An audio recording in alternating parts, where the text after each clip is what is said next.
Welcome to Everyday Buddhism, making every day better by applying the proven tools found in Buddhist concepts.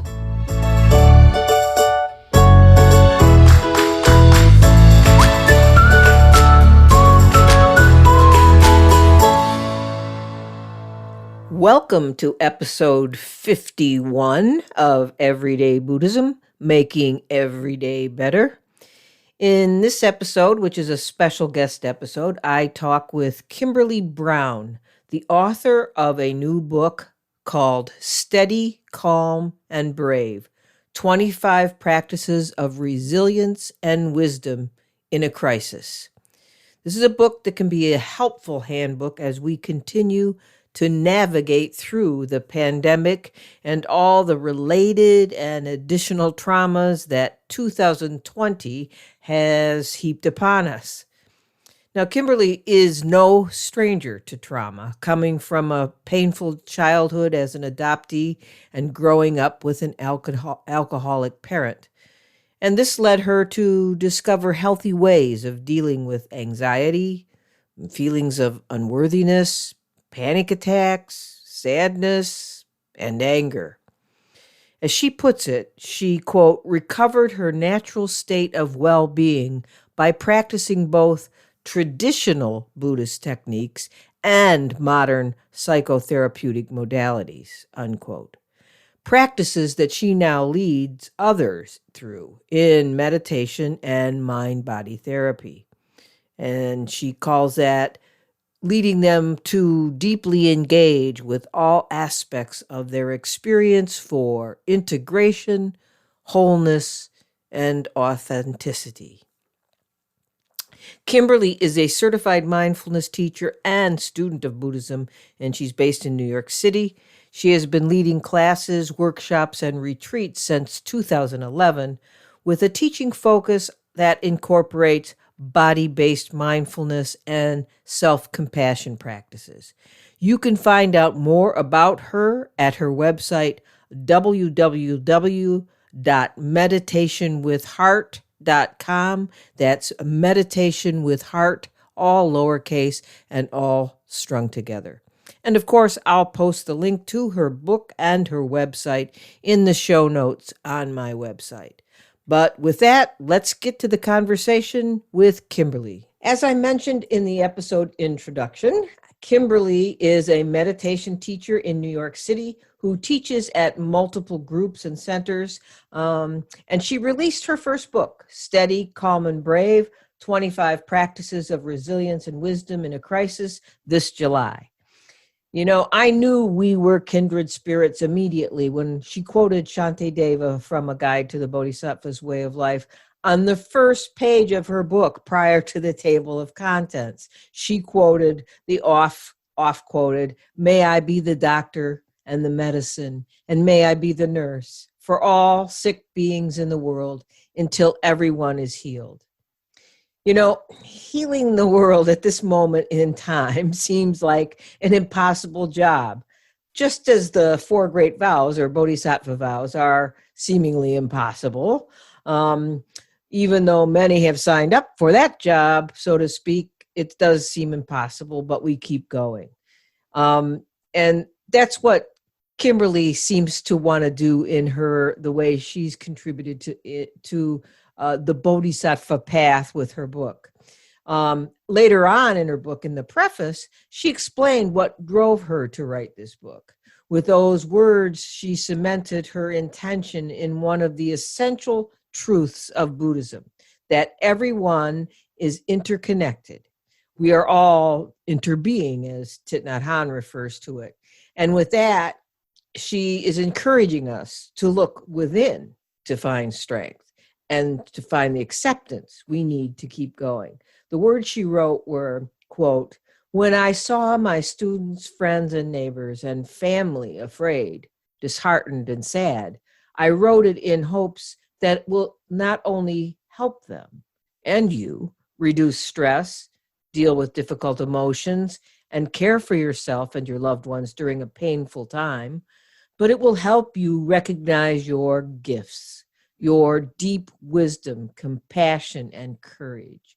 These gifts, your words, your actions, and presence, can help reveal our healthy and equitable world. Remember, only everyone can save us, and we're everyone.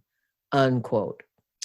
Kimberly offers some practical yet powerful medicine for all of us, shaken and unsteady from the events of 2020 in her book, which I consider a true Bodhisattva offering.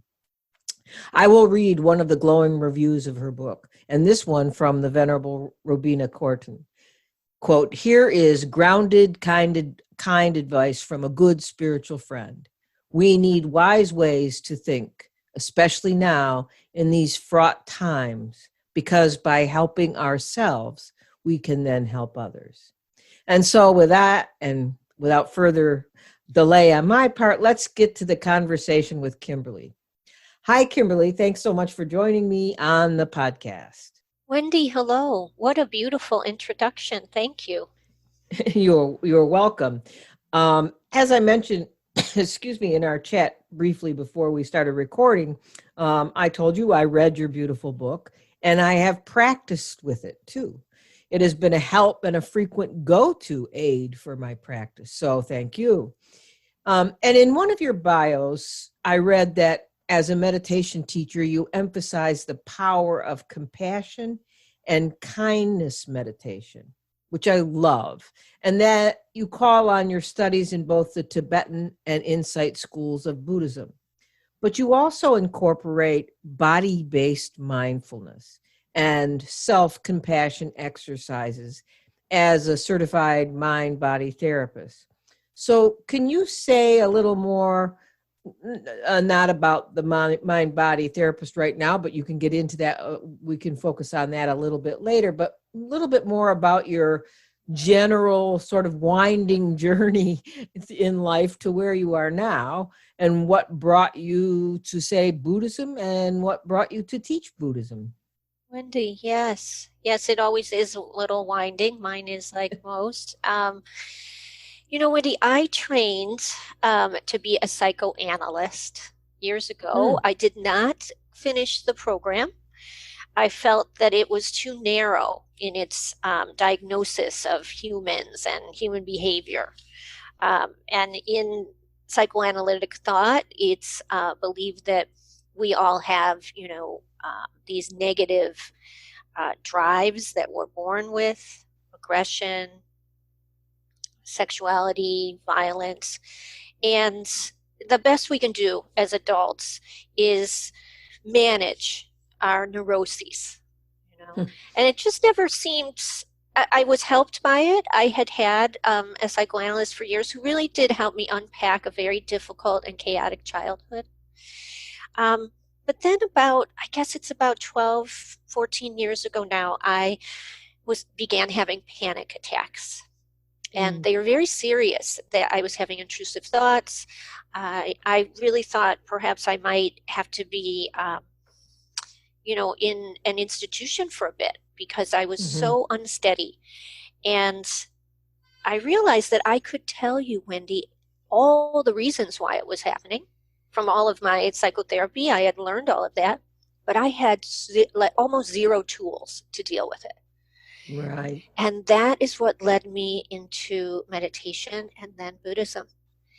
The first reason being, there are a couple reasons, but the first reason being is that these techniques really can settle your mind and your body. And I started to learn how to work with thoughts and how to be with body sensations and be with difficult emotions and those sensations to sort of build a bigger container. So I was not so overwhelmed. And I don't have panic attacks so often anymore, but I would not say they're gone. It's just that I'm not so afraid of them. And when they happen, I feel I have tools to manage them in a way that I didn't before. Right. The second reason I came to Buddhism is, it's almost the opposite of what I described, that in psychoanalysis and at least for a long time in psychological thought in the Western idea model. It was just that we had all these negative qualities, and the best we could do was, manage those negative qualities. Now, Buddhism really turns it upside down. And they say, well, no, that's crazy. We're born with these beautiful qualities, and then they get obscured. Conditioning, uh, struggles, defense mechanisms, really cover up the fact that we have immeasurable qualities: love, wisdom, joy, compassion. And that really drew me, especially Shantideva. My goodness, the way he writes, we all of us could be the greatest bodhisattvas. It's not outside of our reach. And that really is inspiring to me. And it's such a more hopeful, and I believe a more accurate description of my experience of myself and of other people. So that led me into, studying and practicing Buddhism. And I knew I wanted to teach because I really just, it had been so helpful to me, and I really just wanted to live in the Dharma. And so I started teaching, I started learning how to teach, went through a training program, and soon I found that one of the biggest obstacles for my students was, they could learn mindfulness, learn to just, be mindful, and they could learn information, like all of lots of teaching, they could retain all kinds of knowledge. But there was still this piece of unkindness to themselves, like, I should be meditating. I didn't do that yesterday. This was a terrible sit. It was bringing that same relationship to their practice. So I realized for me, I really wanted to help others reorient that and re-relate to themselves. And so I began to focus more on offering self-compassion practices and metta meditation, or Maitri meditation in the Sanskrit, meditations to recognize our beautiful qualities, to gladden the mind. And then it just reminds us of our interdependence. So, I mean, I know you're from Zen, Wendy. You know this, wisdom and compassion, they're the same coin. They're just different sides, Right. and you don't get one without the other. So, practicing compassion, well, the wisdom starts to arise. Oh, I'm not so fixed. Oh, I'm connected to everybody else, right? And so that's one way in, and I have found for myself and for students, it can be really, it can be a useful way, an entry point. Well, there's a lot to unpack here. And I have a million thoughts, and I'm going to try to sort them out and try to hit them one by one. First, I want to correct, I'm actually not from Zen. I do, maybe it looks that way, and many people get that confused. I'm from, I actually practice like you. I practice for probably close to 20 years in the Tibetan tradition. Mostly. The Galupa tradition I studied in for a long time, and then I practiced and taught at a Drikung Kagyu center in Rochester.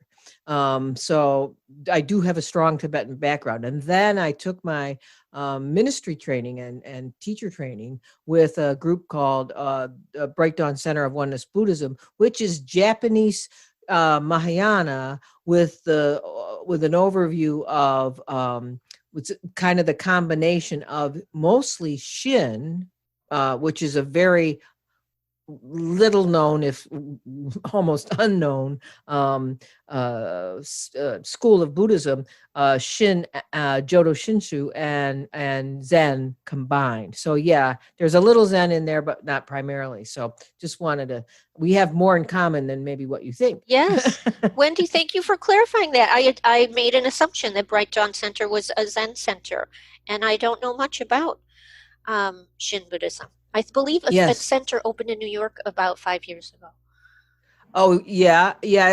Like I said, it's little known, if almost virtually unknown in this country, even though it was one of the first Buddhist sort of schools and teachings of Buddhism to arrive in this country.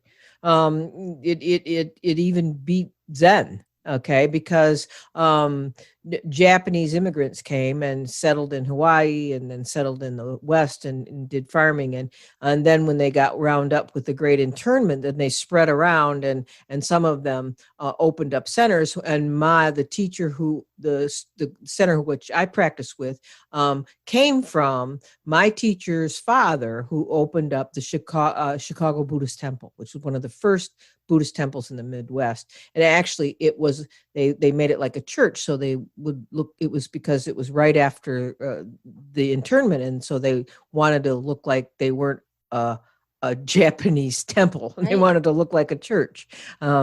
So that was we won't go too far there. But one of the things I really wanted to touch on is how you explained how you got to this compassion oriented practice, and how Shantideva is sort of like a inspiration for you, because actually Shantideva, in the Way of the Bodhisattva, and reading that, you can see he's very much in touch with all the ugly stuff that Western psychoanalyst talks about, right? He's very much in touch with that. But he knows that he can rise above, because he has the tools. And just like you said, we aren't given the tools, and not to put down Western medicine, but that it is similar. Just Western psychology and Western medicine is similar.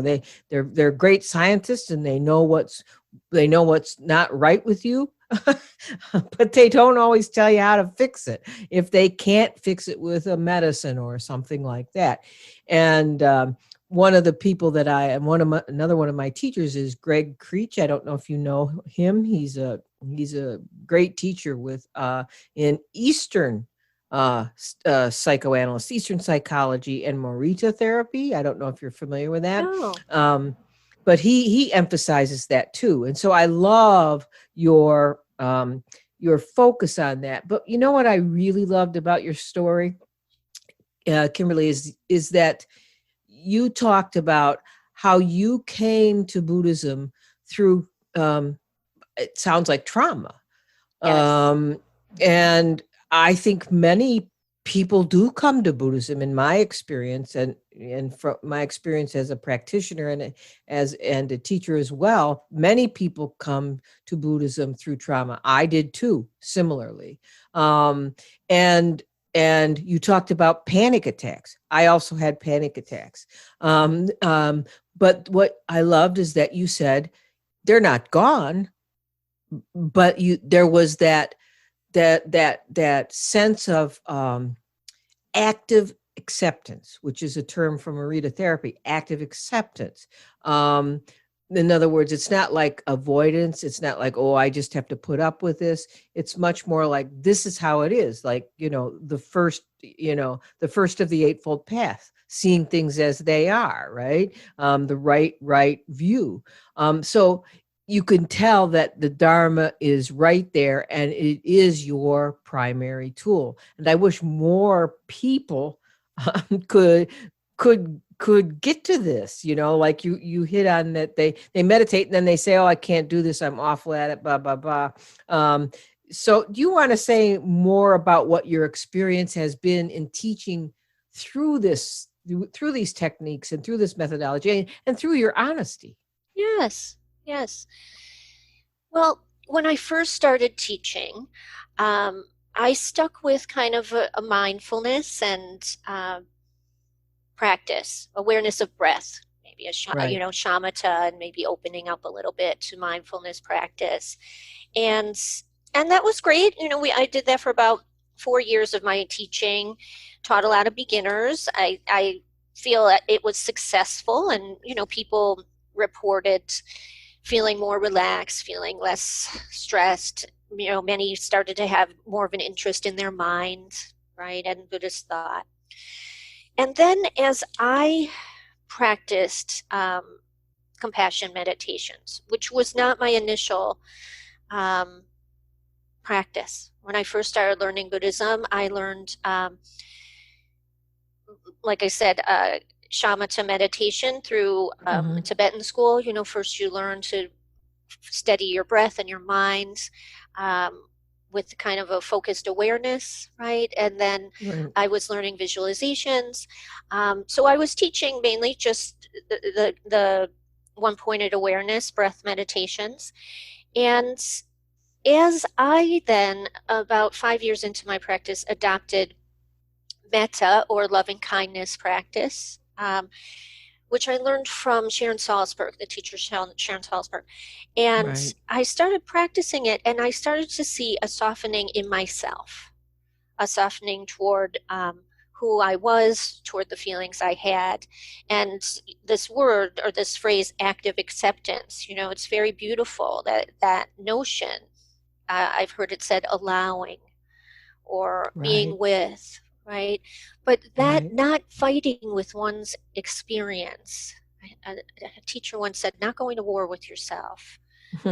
That was so unknown to me, even throughout my practice. And that started to occur just sort of naturally through the compassion practices. And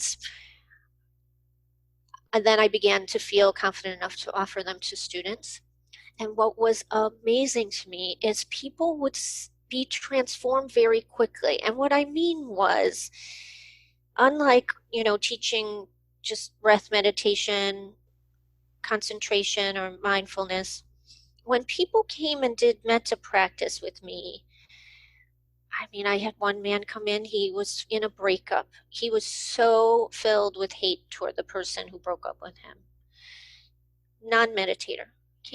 I used to teach every Friday night in the city. Third Friday night, he came up to me and said, I just want you to know, I do not feel as hateful as I did. And I thought, Wow. oh, wow. To me, that's amazing. I That never is a heard wow. that in mindfulness practice. Now, I don't know how concentrated his mind was or anything like that, but it didn't matter to me because somehow he was, healing and relating to himself and the world in a different way. I had one student who was a very stressed out NYU student, a very young man, maybe 20. Uh, and again, he was at the Friday nights, and maybe his third session on a Friday night. When we practice metta or Maitri practice, the conventional way or the traditional way from the Buddhist canon is that you offer these phrases to yourself, to someone you love, to someone who's been good to you, to strangers, and to enemies. So we used to practice all of them these Friday nights. And the student, maybe it was his first, second session, he said, I can't think of a stranger. Now, we live in New York City, and he was going to Yeah. NYU, right? Yeah, really. And what I realized later after getting to know him, he was so stressed out. He was so anxious, like he couldn't even see anybody around him, right? Wow. So about 6 months, he stayed for a long time. And about 6 months into it, he said to me, today I really saw the stranger and I really felt like, wow, I'd like to help you. To me, that's amazing. So these practices, all of the Buddhist practices are useful and great tools. And, they say there are 84,000 doors. Right. Right. So I am not suggesting one way is better than another. I'm just saying that this particular practice has been super helpful to me, and for some people, it can be a real way in.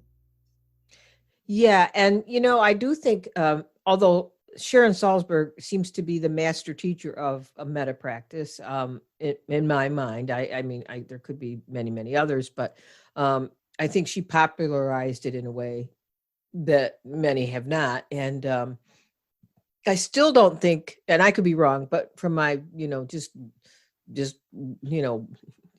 broad observation, it's only been recently that metta has sort of started to leak its way into the conversation about Buddhist practices, right?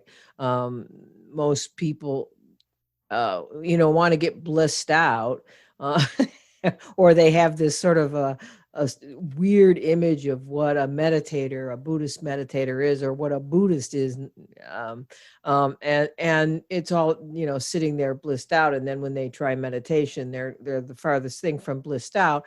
But even if they get to the point where they are a meditator and it's working for them, metta practice, I think, and maybe it's our culture, I'm not sure, and I'd like your thoughts on this, is um, why my experience is that metta practice is like kind of uncomfortable for people in the West.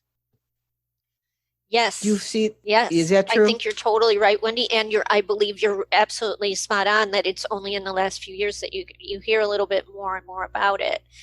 I know that I came to it, I don't know, like a dozen years ago, 14 years ago, and immediately thought, well, this isn't the real deal. The real deal is, like I'm going to learn Vajrayana practices. That's the real deal. Or I'm going to, right? I'm going to Exactly. do nature of mind. Um, and so I really had a bias against it. And I think it was because it made me uncomfortable.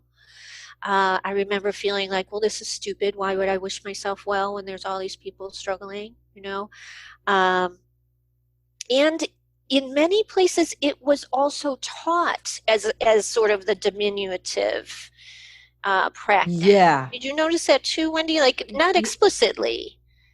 No, not explicitly, but I do think, well, especially if you come from Vajrayana, which we both do, it was all about nature of mind, or achieving that oneness with the guru in your visualization and so forth, and it was all about being something other than you. In my mind, that's how it felt.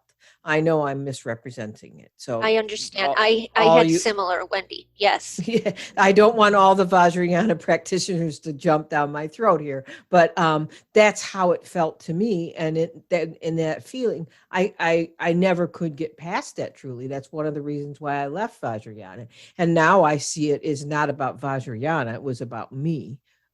But yeah, I think it is sort of was thought more or taught as a diminutive, or lesser than practice than the nature of mind, or even insight meditation and vipassana. So yeah, it's weird, and I have had other people say. Actually, I even heard Dan Harris on 10% Happier. Hmm. You familiar with that? Yes. Yeah, he learned meta practice from Sharon Salzberg, who I think is one of his teachers on his app. But he talked about how weird it was, weird it felt to like wish himself may he be happy, right?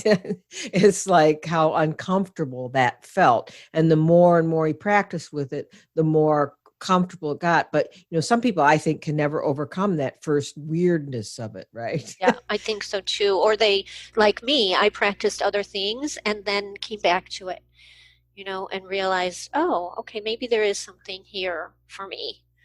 Um, in that practice. But yes, and sometimes, I would go to sits with different teachers in the city and, they would lead a mindfulness and then end with a few minutes of metta. So it was just always like, well, you wouldn't really do this as your practice. And it's interesting you say about the being uncomfortable, because I think that's a big part of it. And that discomfort is it's a warning, really, that if we're Ah, living in a society in which we are uncomfortable offering ourselves, wishes of happiness, wishes of good health, wishes of having an easeful life, there's a problem. yeah, and that's so true. I mean, I never heard it termed that way, but that you're spot on. You actually opened my mind to this. It actually kind of blew the doors open. Exactly right. That is probably uh a huge warning flag. I remember one of the Tibetan lamas that I took teachings with used to talk about the American mind, and how different it was from the Tibetan mind. And one thing struck me is somebody asked a question about it was in the question and answer period after a group of teachings, and somebody in the group asked a question about what about if you have problems with your own self-image, and that you don't feel good about yourself, and you know how would you address that? And I remember the Lama saying, it's very egocentric. it made people nuts in the group. But I think that's also related to this, is like, we are so focused on improvement, right? Um, Even in our work culture and in our actual personal culture, on, um, getting on the Peloton, and in performance metrics within corporate organizations, and improvement is the goal. Compassion and kindness wouldn't even enter into the equation. Yeah, yeah, exactly. And that idea of it being egocentric, it's as if we either are thinking we're so great, we're so grandiose, we're so narcissistic, and that's one way to just be caught up in self, or we're the worst. We're terrible. We need to Right. get better. I'm not fast enough, smart enough, rich enough. And it's just, again, another side of the coin in this. Right. Yeah. I in working with the Greg Creech, who I mentioned earlier. Greg, I'm sorry I keep dinging you here today, but in working with Greg Creech, I asked him about perfectionism, because I have problems with perfectionism, and he said that's a subtle sign of egoism, and you got to get over yourself.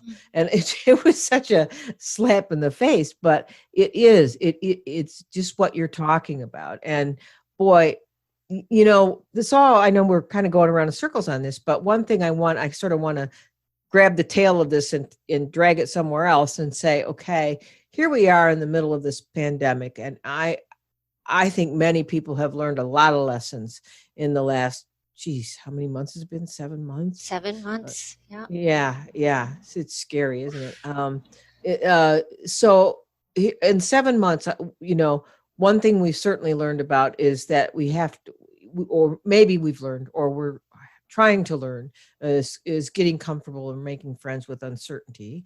That and like, it's like what we're learning is the 3 marks of existence, right? Not because we asked to learn it, because it's being forced down our throat in these last 7 months, right? So it's like we're learning impermanence, and we're learning interdependence, and we're learning that nothing is as discrete and steady as we thought it was, or emptiness, including ourselves. So we have to learn that the future is uncertain, or that there is no future in the way that we think it is. So grabbing what we were talking about and pulling it into what we're dealing with in these last 7 months, this one thing that really has helped, if we can do it, although it doesn't look like people are doing it because of the divisive nature of our country right now, and maybe it's because of the election, but one thing that I think some of us are learning is to open our hearts to the other. I think so Do you see too. it? I do, Wendy. And I think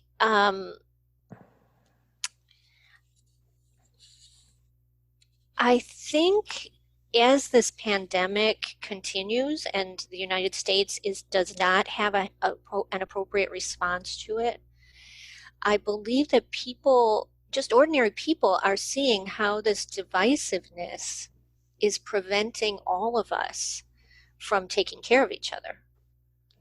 Yeah. Right, we're all affected. When the president gets the coronavirus, everyone's affected by that. And Right. we can all see it. And if we're going to be divisive about it and either deny it and say it's not happening, or, most of us know that's not true, almost all of us, and that digging in our heels and saying you're right, you're wrong, who's to blame, it has not been an effective response. And a lot of people we're all suffering, some really badly, right?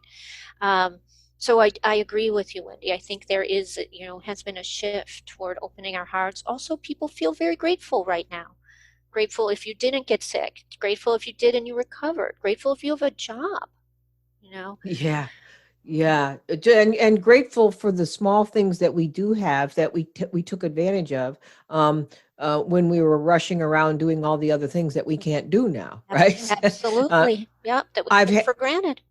Yeah, I've had so many people tell me that they actually noticed the change of seasons in a way they never noticed it before, like the greening around them in the trees in the spring. I think you even mentioned that in your book. Now that I I think did. about it, Yeah. okay. So, and I had a lot of people telling me that because they never had the time to look.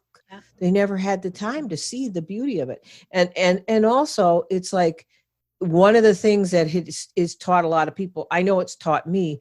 We're always learning everything over and over again. One of the things it's taught me is that it's like I read a counselor say that you need to be able to hold hope in one hand and despair in the other, right? And we are living in a time where we're holding both of those things, and it's really a disconnect, a mental disconnect. Yet at the same time, if you look at how you're living your life, it's like, so you can be freaked out, you can be doing doom scrolling during the night, you can not have any sleep, but the next morning you can get up and take a walk and feel completely filled with gratitude and bliss. Yeah. Yeah, Yeah. so yeah, it's some people I think are noticing that. I don't Yes. know. I think so Um, too. so now I know earlier I mentioned that I have been practicing with your book. Um, and in practicing with your book, I was particularly struck by the wisdom that uh, really I that's the word, wisdom, guiding the chapter choices for the 25 chapters and practices.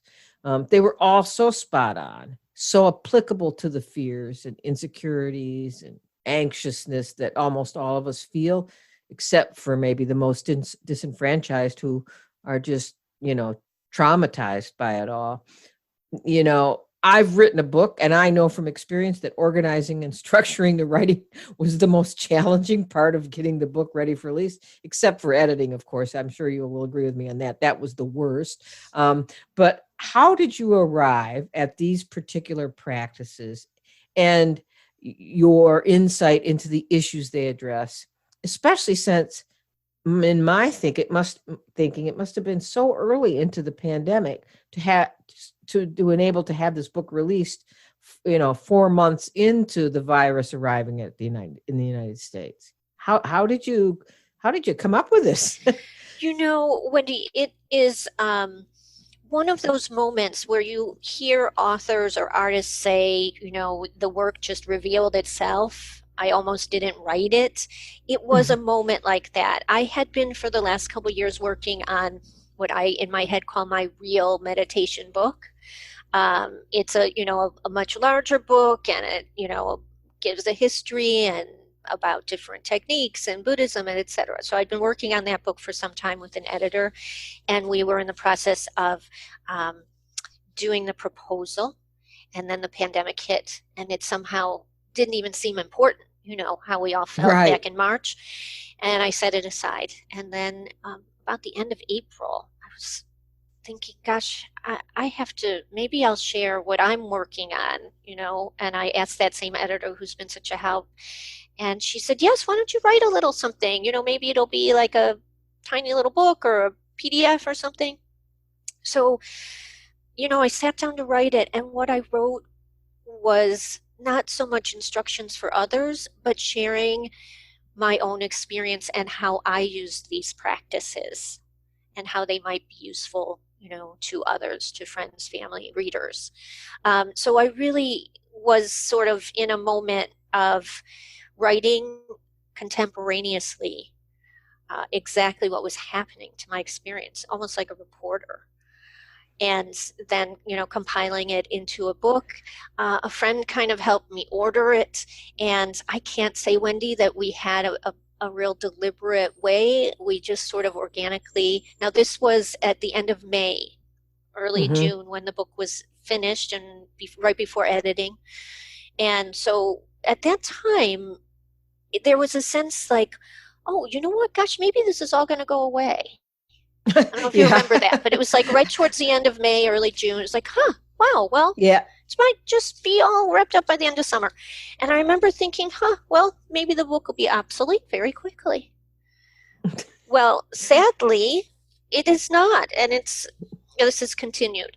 But I can't speak to exactly, and I'm glad that you found that it was helpful, the way, the way the chapters are laid out. One of the things Alice, the editor, said to me was, you know what, Kim, you can make it so people can just open it and they can go to chapter 6 if they're feeling filled with dread. That people could skip around and use it as just a toolkit. Yeah, that's how I was using it. Mm-hmm. That's exactly how I was Mm-hmm. using it. And then that's what I loved, because in your table of contents, you gave it a chapter title, but you then gave the practice a title, which really was cool, I thought. Like, I'm going to read a few of them. Is it giving too much away if I read a few No, of not at these? all, Wendy. How wonderful. Okay, it's like just chapter 1, it's harm and healing, and then was the chapter title, and then the practice title was gladden your mind. And then when you feel helpless was one chapter title, and then it was opening your heart.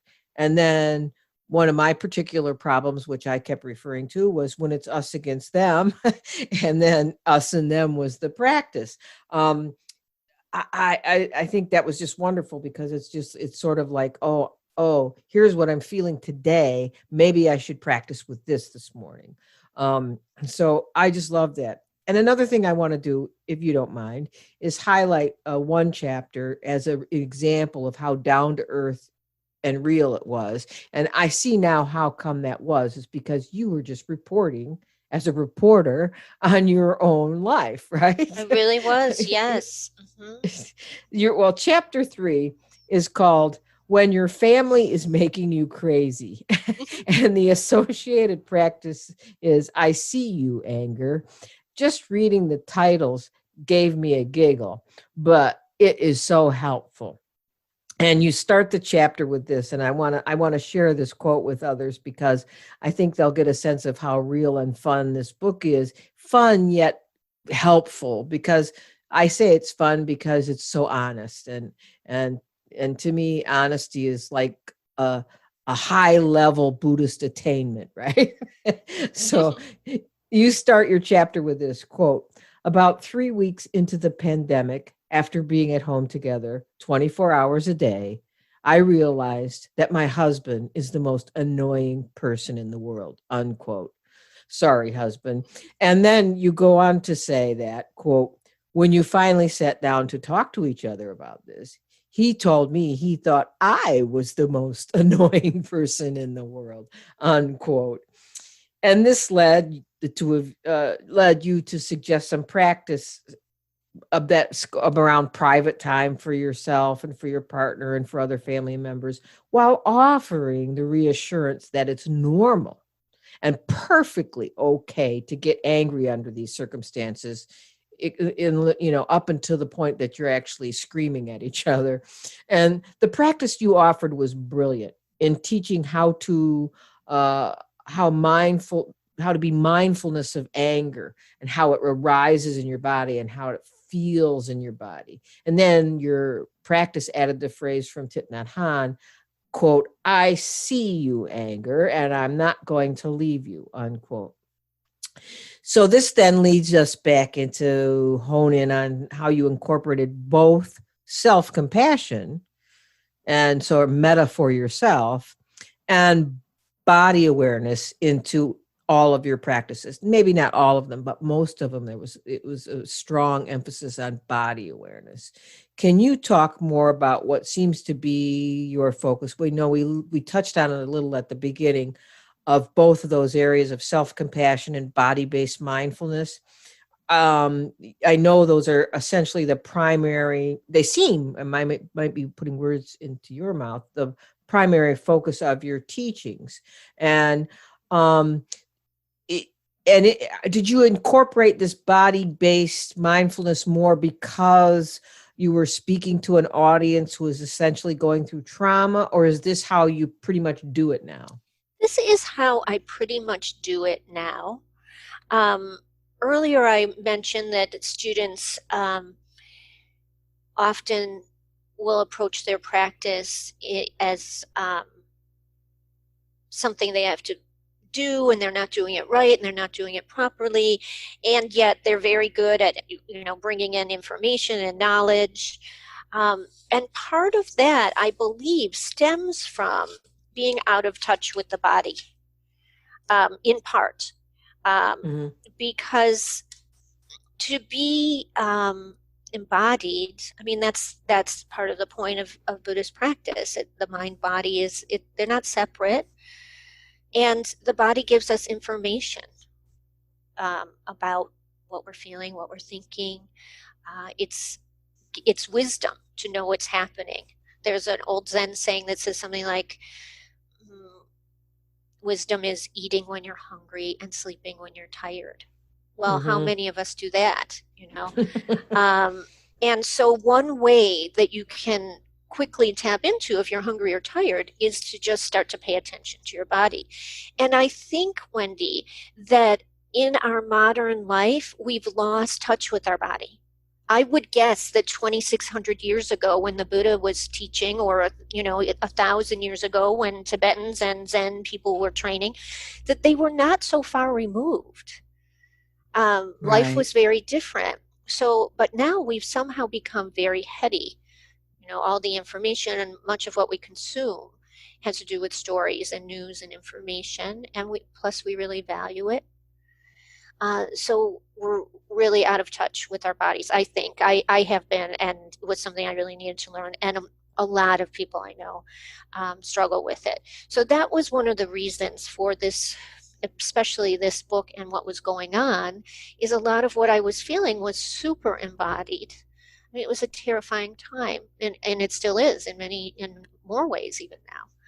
And one way to demonstrate compassion is to simply be with what's arising. And what you said earlier about, what was that phrase? Active acceptance. Active acceptance, yeah. That Mm-hmm. has to also be applied to body sensation. Mm-hmm. That's part of it too. Being a big enough container. Well, yeah, I have anger and I could sit with it and feel what that's like. But I don't have to throw it at you because I can't sit with it. Right. Right. Well, I'm wondering, and this is just an idle thought that I just had, and so we don't have to go too far, but just because you shared your personal experience of having panic attacks, and I had panic attacks too, where I can empathize entirely. Did you think you got more, and you may not have an answer to this because I don't think we always know the trajectory of our lives as if it was a logical thing to figure out. But do you think you went into sort of this mind body practitioner area along with your mindfulness practitioner and Buddhist teacher area because of listening to your body during panic attacks? Absolutely, Wendy, absolutely. And it's, a teacher told me years ago something like, if you can heal a suffering that you have, then you could help someone else heal that same suffering. And he said something like, if I broke my leg, I could, give you good advice if you broke your leg. How I went through it, Right. how I managed it, how I did my physical therapy. He said, but if I didn't have that suffering, I couldn't really help you with it. And he was talking about our own, our personal struggles, and that as a teacher, we can use what has helped us heal, help others. So absolutely, Wendy, I had been very, it had given me a lot of power and wisdom and compassion for me to come into my body when, as someone who had had a traumatic childhood, I wasn't really in it. Right. Right. Because we're running, if we have trauma, um, and I know not all panic attacks are caused by trauma. I mean, I don't know that for a fact. I don't know anything for a fact, but I mean, I'm guessing not all panic attacks are caused by trauma, but I think many are. Um, we're typically, when we have stuff like that, we run away. The last thing we instinctively do is go in there and look at it, right? Yep. Yep. Uh, so Yeah. I remember my I was working with a psychoanalyst when I had panic attacks. And I only had looked back at this now, right? Like when I had some trauma re-triggered during the pandemic. And I only look back at her advice during that time. And this was a long time ago. I was in my 20s, and I'm like almost 68 now. And I remember her advice as clearly as if it was yesterday. She said, when you feel a panic attack coming on, don't fight it. Okay, don't fight it. Accept that. And I mean, wow, that was so wise. It was wise when you were lucky. Yep. Yeah, she said, go with it. And then she would tell me, she said, then go out the door and run around the block, take a tennis ball and throw it against a wall. Just do something with it. Don't run away from it. And what beautiful advice, because it made a huge difference. Although she put me on some drugs at the same time, anti-anxiety drugs, but what a huge difference that little technique that she gave me to use to, and that was like embodying, right? Embodying Absolutely. Yeah, that's the feeling. beautiful advice. Yep. Yeah. So yeah, that's so I have had experience with that, but that was so long ago, and I found myself totally distant from it more recently. Like we said, we're just not in touch with our body. We're just not in touch. And I'll tell you another little story, and be share this with everybody. And I don't mind making fun of myself, so you can make fun of me too if you'd like. But body-based mindfulness is not something I'm too familiar with in personal Buddhist or meditation practice. Like I said, even though I had that experience, it wasn't with me today. And so, at the risk of sounding like Dan Harris of the 10% Happier podcast fame, who talks about things being woo-woo, right? I have I have felt a little uncomfortable, a little woo-woo, doing practices like putting your hand on your heart and talking to your inner child. I had a good experience with that. About the same time I was reading your book, using one for connecting with safety if feeling triggered by old trauma. So actually, I really thought it was in your book, but I couldn't locate it. But it was the same point. You talk about throughout your practices about putting your hand on your heart while doing the guided meditations in the book. Can you talk more about this? Yes, and that made me laugh, Wendy, because you're not alone in feeling like, oh, this is woo woo. I I I guess this was about almost 10 years ago. It was one of the first students I worked with privately, and someone called me, the wife of this corporate lawyer, his partner in a law firm here in New York, in his 50s. His wife knew me through yoga. She said, could you give private lesson to my husband? Sure. He comes over. And from start to end, it was terrible. It was a good lesson in how to be a teacher, because he sat down and he had his BlackBerry and he kept looking at it and he kept sending messages to people. Then he kept rushing me. Then I guided him through a meditation, and at some point I said, place your hand on your heart. I think I said, place your hand on your heart center. And he said, what the hell's a heart center? What are you talking about here? Then he proceeded to tell me he was going to be doing his meditation while he was in the steam room. So I just have to say, as a young teacher, that really taught me a lesson. If any teachers are out there listening, take your seats. Tell someone to put their phone down. Take charge when you need to. But in any case, I realized very quickly that saying those sort of things or asking people to even touch themselves might seem strange or wooey or weird, And Right. for that reason, I say, well, just try it. Or don't do it. Like, either way is fine. But the reason behind it is it gives you, if you're feeling anxious, well, if you're feeling anxious, that means you're generally in your head. You're caught up in thoughts about the future that may or may not happen. And touching yourself, feeling your feet, taking a breath, all of those will bring you a little bit less in your head and more embodied. And to be embodied is to be in reality, right? You can't breathe yesterday or tomorrow. You're breathing now.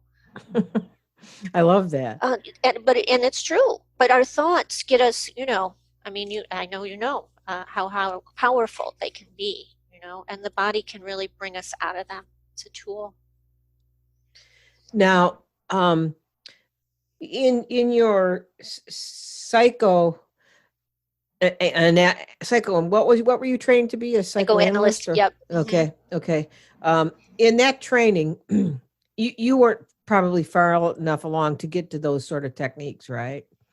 It was In more like, traditional psychoanalysis, which I was studying, they didn't have those kind of techniques.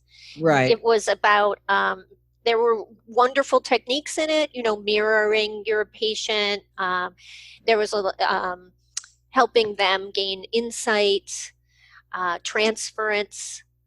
And it Mm-hmm. was really wonderful. There was dream work, a lot of unconscious work. But in that particular field of psychology, traditionally, there's not so much body-based work.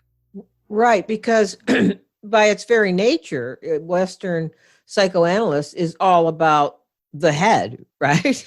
Yes. It really is. Even if there was childhood trauma that was related to the body, it still was all about the head and processing it and that sort of thing. And I think the beauty of Buddhism is that ability, or that the teachings of disconnecting from stories. It's like the second Yes. arrow, right? It's like it's not what happens to you that causes suffering happens. It's how you deal with it. And in your ability to like keep bringing it home in every one of these practices. And my guess is anybody who initially found the first hand over the heart way too woo woo, they may, if then they look ahead and they see it's all over the place, they may never go forward. But like you said, just try it. How can it hurt you? Right? It can't hurt you if you just need to try it. Yeah. Just need to try it. And also notice your judgments. That's just another story. They're all just stories. Yeah. And we're Yeah. all just reifying our stories all the time. Well, if you can take a deep breath and, focus on right now, right, the sounds entering your ears, well, now you're not in a story. Right. This is what's Right. happening. Right. I remember teaching someone last year. This was prior to the pandemic, but she was having reliving trauma from from an accident. And in I just could. There's just no way to get her to not keep telling stories. Uh, and sort of like your guy that you just talked about on his BlackBerry, but she just kept saying, but what about this person who said this, and but what about this person? I just couldn't get her rope back into the now, right? So I asked her to like look at the sky and tell me what she saw. And then she started describing a cloud, and then she started to, and so I was teaching her how to bring that internally, no matter where she was, in the thought of the sky, and which is kind of a typical Tibetan practices, open sky, that kind of thing. And so I was teaching that, and I remember her saying, and this cracked me up. She said, "You mean this is like meditation?" And I was like, pretty much, yeah. What you just did was you were aware of your thoughts, but then you got centered in the present instead of your stories. You let them go. Because what stories do is they come in and they will go away all by themselves. You don't, as long as you don't hang on to them and take them for a ride, right? Have them take you for a ride. She was so shocked. And this is a person who's quite worldly and who considered herself relatively spiritual. But I think this is so typical. And sometimes it makes me sad because I think people don't approach Buddhist practice because they think it's like they can't do it, or yet it when it really is so down to earth. Do you ever feel sad like that? Is that Yes, me? I agree with you. There are so many pervasive misconceptions about meditation in general, and certainly about Buddhism and Buddhist meditation. And the idea that somehow we would have this blank mind with no thoughts, that's one I hear a lot. Oh, I can't do it. I have too many thoughts. Right. Or that, or there, as you just experienced with this student, it's about the quality of attention, about holding your attention, about being able, part of freedom is choosing where you get to place your attention. Most of us, that's what conditioning does, and habit. It just brings us our attention back to the same place, but we can rewire that. And that is by learning how to direct our attention. And that's beautiful, to ask someone just to look at the sky. It's right there. It's so immediate. It's happening, you know? Right. Yeah, that's really wonderful. And that Well, embodies you right away. it does. And you know what you just said is it's something about it. It gives you hope because you can at any time redirect your attention. And that was just the antidote to my sadness. Thank you. Mhm. Because, Buddhist practice is full of antidotes because it's the doctor, as we talked about, what Shanti Davis said. But, you know, this makes me feel great because I do think it is very hopeful. And, in circling back to the pandemic a bit, because I think we do need to acknowledge it as that. I think that there's this sort of, for me, there's like this grand potential for people to find this out. Even in their own selves, even if they don't read Buddhism or anything. But I've had a lot of people who've written to me, said they discovered my podcast because they were looking for something to make themselves feel better during the pandemic. And that's the kind of thing that gives me hope. It's like your book. It's like, people may come to this through the pandemic and look back and say, wow, what a wonderful experience that pandemic was. Like, if and when we get past it, and wherever we end up when we do, right? I mean, it's like your trauma in essence brought you to where you are now, your traumatic childhood and your later panic attacks. So this may be the blessing, one of the silver linings. Absolutely, Wendy. From Buddhist point of view, everything's an opportunity, right? Every moment, even a terrible loss, grief, sickness, is an opportunity to practice your attention, your compassion, using your wisdom, like you said, seeing the what's real. Impermanence is real, emptiness is real, suffering is real, cause and effect are real. And I was, as you can read from my book, I was as distraught as everybody else. And it took me a while, it took me a few months into this pandemic to say, Kim, this is where you are. This is where you live. This is how it's going right now. And your opportunity is, you know what? It's probably unlikely you're going to be in your house as much as you are right now for as long of a period of time. So, how can you make that worthwhile in your work, in my practice? It's like a retreat. Yeah, Um, right. and I'm very lucky. It's not that I'm stuck in my apartment and someone's tormenting me or I'm hungry. I have a place to live and it's fine. So for me, I really had to learn to shift my relationship to it. I kept trying to get out, and Yeah, right, very good. trying to Yeah, get out, yeah. and on a base level, that's what dukkha is, right? Suffering. We're trying to get out all the time of this Wow. experience, and there's nowhere to go. This is it. That that's the perfect place to end this conversation because you wrapped it up. I mean, it's all about grasping, right? It's the first noble truth. Yeah. It's trying to get out is grasping. It's pushing away, right? Yeah. We're still focused on it, but we're pushing it away. And the only way out is to acknowledge the fact that we're here. Right? And find a way to deal with it, Yep. right? Accept what is, that active acceptance, accept what is. And as my teacher says, and then keep going. Just keep Beautiful. going. Exactly. Beautiful. So, now, Kimberly, is there anything that you want to say that I didn't bring up, or Anything you'd like to wrap it up with? I do want to quickly just touch on um, karma.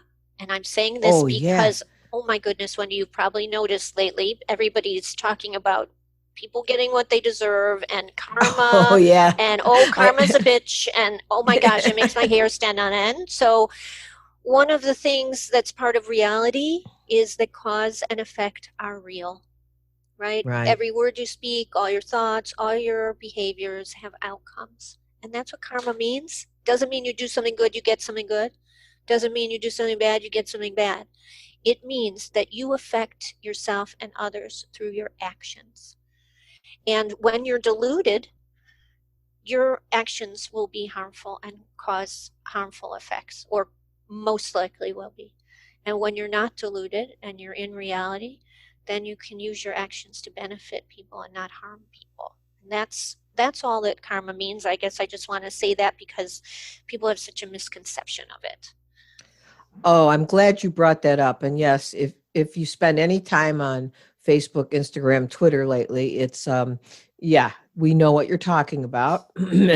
We won't go down that political alley, but it's so true that you know there are certain things that do drive me nuts, and I've done podcasts about this. First of all, when people say, "How do Buddhists think about this?" And it's like, oh, for goodness sakes, Buddhists Buddhists don't have any one way of thinking about anything. First of all, and second, I mean, they think about it however their karma makes them think about it, right? What the causes and conditions that create their thinking, and also to open that up a bit, because I think I'm so glad you brought it up, but to open that up a bit, it's like I keep telling people because of the divisiveness. I was a crazy nutcase, angry and person about anti-maskers, right? I will admit that I could not get it out of my head. It was like I was obsessed and angry, and I had to deal with that anger. Uh, and one of the ways I dealt with that anger, well, I'll just tell you quickly. I have systemic lupus, which is an autoimmune disease. So I am severely immune compromised. So I don't go anywhere. And so to see people casually not wear masks always felt like they were out to kill me. It was very personal to me, and I had to deal with that. And one of the ways I dealt with that is from like a sort of a grand karmic overview or review. If I was brought up the way, say, this crazy anti-masker with a QAnon T-shirt on, and waving a flag and with a Trump bumper sticker, if I was brought up with the same exact causes and conditions, I'd be them. So I have compassion for them. How could I not? Right. Right. Yeah. So thank you for that karma. Karma. Yes. So, is there anything else you'd like to bring up, or? No, I just want to thank you. This has really been such a joy to Oh, meet you yes. and talk with you. And you too, Kimberly. I so much enjoyed it. And everybody's got to get that book, Steady, Calm, and Brave: 25 Practices of Resilience and Wisdom in a Crisis. And also, we all look forward to the masterpiece that you're working on, that you put aside because of the pandemic. I'm sure at some point you're going to be back at it if you're not at it already. Now that this thing isn't over, right? So thank you so much, Kimberly. And it was a joy to have you on the show. Bye, Wendy. Bye, everybody. I hope you enjoyed the conversation with Kimberly and will check out her book. If there was ever a time we needed to learn how to be steady, calm, and brave, it is now. And don't forget, I'm looking for input from Everyday Buddhism podcast listeners on how you are finding ways to be steadier, calmer, and braver. I've received a few emails, but would love to hear from more of you about how you are coping. Where have you found support? What are some of the resilience building practices or activities you have incorporated in your lives that have helped you walk through the troubled times we're living in.